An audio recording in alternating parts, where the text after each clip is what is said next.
Hi everybody, So Wookie here.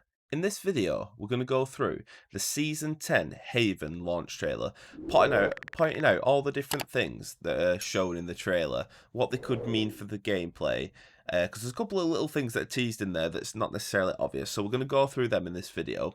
I hope you find this video useful, and if you do, consider liking and subscribing to see more. But first off, let's just watch the trailer together.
So the first thing that happens during the trailer is that the player is spotted by a helicopter spotlight and tries to run to break the line of sight while being shot at. This is like the theory that had in the teaser trailer too, about the trigger for the vehicle shooting at you is being like spotted in the light.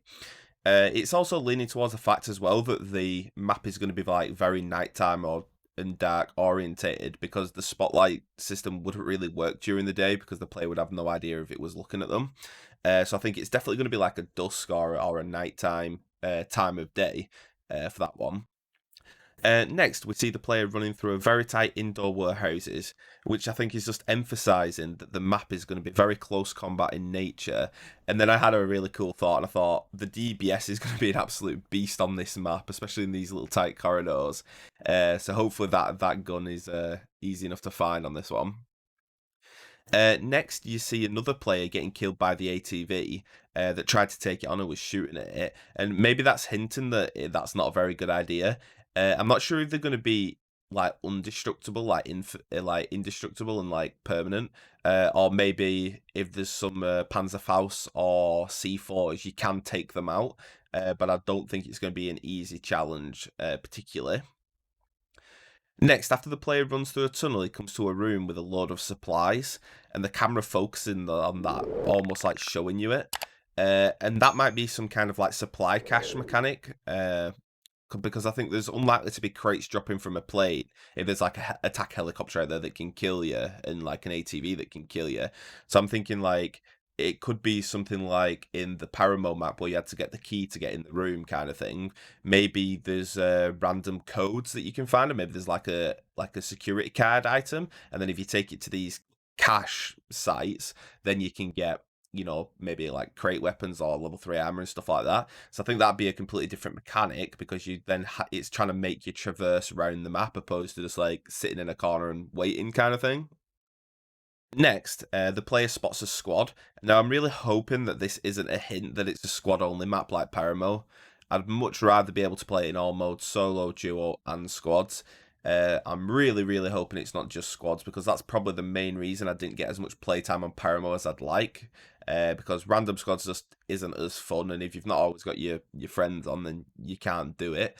So I'm really hoping duos, solos, please.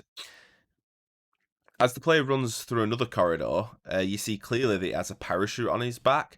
Now, I was wondering if this is going to work in a similar way to perhaps the Jammer Pack, where it's a level 2 backpack, really, but it has another function. So, like, obviously the Jammer Pack, like, keeps you alive a bit in the blue, gives you a bit of time in there without taking damage, and maybe the parachute level 2 backpack will allow you to have, like, one parachute pull, and then it'll still remain as level 2 backpack, but you can only use the parachute function once. Maybe it'll work like that. Then, finally, whilst the player's running away, he jumps off a roof and deploys his parachute. And it's also worth noting that in this shot, it makes it look like it's a sunset rather than a full-on nighttime and just pitch black. So there is going to be possibly a couple of different variations to, like, the time of day. I don't think it's going to be, like, 4 a.m., like, total darkness. Just like they did on the Vikendi Northern Lights time. It wasn't like pitch black, it was, you know, Northern Lights, so you had the Aurora Borealis and the moon illuminating it, so it wasn't ever truly pitch black. I feel like this map is going to be darker than that was, because in a lot of the buildings you've seen like indoor lighting, spotlights is a form of lighting, there's street lights in a couple of the different bits that we've seen. So I think it is going to be darker, but I still don't think it's going to be pitch black and that's going to be the only illumination. It might be a bit of a mix of the two. And that's it. So that's all the different like key parts of the Season 10 Haven launch trailer. I'm really looking forward to them releasing the patch notes so we can dig in, have a look at exactly all the changes and find out for sure how all these features are going to work. Super excited for Season 10. I really like how they've like teased it as well. And like drip fed the information over the last probably like month. It's been really cool, and I hope they do that kind of thing again in the future. Like I say, like the video, subscribe to the channel, and when the patch notes are released, I'll be doing a video going through them. And I hope you enjoyed this video. Wookie out.